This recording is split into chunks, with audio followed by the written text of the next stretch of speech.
99 రోజుల్లో retirement benefits ఇస్తామన్న ముఖ్యమంత్రి మాట నీటి మూటలైందని మాజీ మంత్రి హరీష్ రావు విమర్శించారు.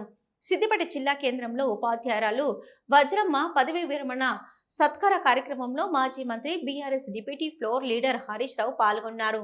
ఈ సందర్భంగా రాష్ట్రంలో ఉద్యోగులు ఉపాధ్యాయులు ఎదుర్కొంటున్న సమస్యలపై రాష్ట్ర ప్రభుత్వం ముఖ్యమంత్రి రేవంత్ రెడ్డి వ్యవహరిస్తున్న కక్షపూరిత విధానాలను ఎండగట్టారు. గత బీఆర్ఎస్ ప్రభుత్వ హయాంలో ఉద్యోగులు పదవీ విరమణ పొందిన వెంటనే వారికి రావాల్సిన బెనిఫిట్స్ అన్నీ అందేవి. కానీ ఇప్పుడు రిటైర్డ్ అవుతున్న వారికి తమ సొంత డబ్బులు ఎప్పుడు వస్తాయో తెలియని అయోమయ పరిస్థితి నెలకొందన్నారు.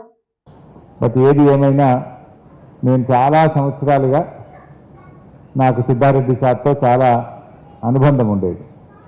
కానీ నేను ఎప్పుడు గమనించినా కూడా భగవాన్ రెడ్డి గారు 25 ఏళ్ళుగా నేను సిద్దిపేటలో చూస్తూ ఉన్నా. చాలా సింప్లిసిటీ, అంటే వాళ్ళు తమ పనేందో తాము తప్ప, వృత్తి ధర్మము ఉద్యోగ ధర్మం తప్ప ఇంకొక దాన్ని పట్టించుకునేటువంటి వాళ్ళు కాదు. వజ్రమ్మ గారు చాలా కార్యక్రమాల్లో కనబడుతూ ఉండేది. భగవాన్ రెడ్డి గారిని కూడా చాలా సందర్భాల్లో కలుస్తూ ఉండేవాడిని. సిద్ధారెడ్డి సార్తో కూడా కలుస్తూ ఉండేవాడిని. కానీ ఎప్పుడు తను ఇట్లా ముందుకు వచ్చే ప్రయత్నమో, ఐడెంటిటీ కోరుకునే ప్రయత్నమో ఎప్పుడు చేసేవారు కాదు. అటు వజ్రమ్మ గారైనా మా భగవాన్ రెడ్డి గారైనా ఉపాధ్యాయులుగా విద్యా అభివృద్ధి కోసం నిజంగా ఎంతో చిత్తశుద్ధితో తమ పిల్లల్ని ఎలా చదివించారో, ప్రభుత్వ పాఠశాలల్లో పిల్లల్ని కూడా అలా చదివించాలనే ఒక పట్టుదలతో పనిచేసినటువంటి కుటుంబం. నిజంగా భగవంతుడు కూడా ఆ నిజాయితీ వాళ్ళ లోపల ఉంది కనుకనే పిల్లలకు అఖిల్కు మరియు అంకిత్కు బ్రహ్మాండమైనటువంటి అవకాశం ఇవాళ భగవంతుడు కల్పించినాడు. అంటే ఎప్పుడైనా మనం మంచి చేస్తే తప్పకుండా మనకు ఆ దేవుడి ఆశీస్సులు ఉంటాయి, మన పిల్లలకు మంచి జరుగుతుంది అనేటువంటి కర్మ సిద్ధాంతాన్ని మనం నమ్మాలి. చాలా మంచిగా వాళ్ళు పనిచేసిండ్రు, సమాజం కోసం పనిచేసిండ్రు, పిల్లల్ని బాగా చదివించుకున్నారు. ఇవాళ పిల్లలు నిజంగా ఆ తల్లిదండ్రులకు గొప్ప గౌరవాన్ని తెచ్చిపెట్టినారు. నిజానికి ఏ తల్లిదండ్రులు అయినా ఏం కోరుకుంటారు? మాకంటే నా పిల్లలు ఇంకా బాగా ఉండాలి, నాకంటే నా పిల్లలు ఉన్నతమైన స్థానంలో ఉండాలి అని తల్లిదండ్రులు కోరుకుంటారు.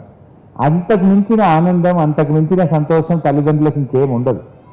మన కళ్ళ ముందు మన పిల్లలు మనకంటే బాగలేకనో, అనారోగ్యంగానో, వృత్తిపరంగానో, విద్యాపరంగానో, సామాజికంగానో వాళ్ళు బాగలేకపోతే ఆ తల్లిదండ్రులు పడే బాధ మనం మాటల్లో చెప్పలేము.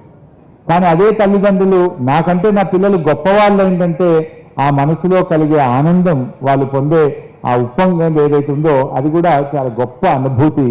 ఆ అనుభూతి ఈరోజు మా సోదరిమణి వజ్రమ్మ గారికి, భగవాన్ రెడ్డి గారికి దక్కడం నిజంగా నాకు కూడా చాలా సంతోషంగా ఉంది. అంటే they made Siddipet to be proud. మరి ఒక ఆ తల్లిదండ్రులకే కాదు, మొత్తం యావత్ సిద్దిపేటలో మా పిల్లలు ఇలా గ్రూపంలో మా సిద్దిపేట పిల్లలకు వచ్చింది అంటే ఆ భగవాన్ రెడ్డి గారు వజ్రమ్మ ఎంత సంతోషపడ్డారో నేను అంత సంతోషపడ్డా, సిద్దిపేట కూడా అంత సంతోషపడ్డాడు. మొదటి నుంచి కూడా అబ్బాయి చెప్పేవాడు నాకు, ఇరిగేషన్ డిపార్ట్మెంట్లో ఏఈగా చేరినప్పుడు నాకు కలిశాడు. అప్పుడు నేను ఇరిగేషన్ మినిస్టర్గా పనిచేస్తున్నాను. ఇరిగేషన్ డిపార్ట్మెంట్లో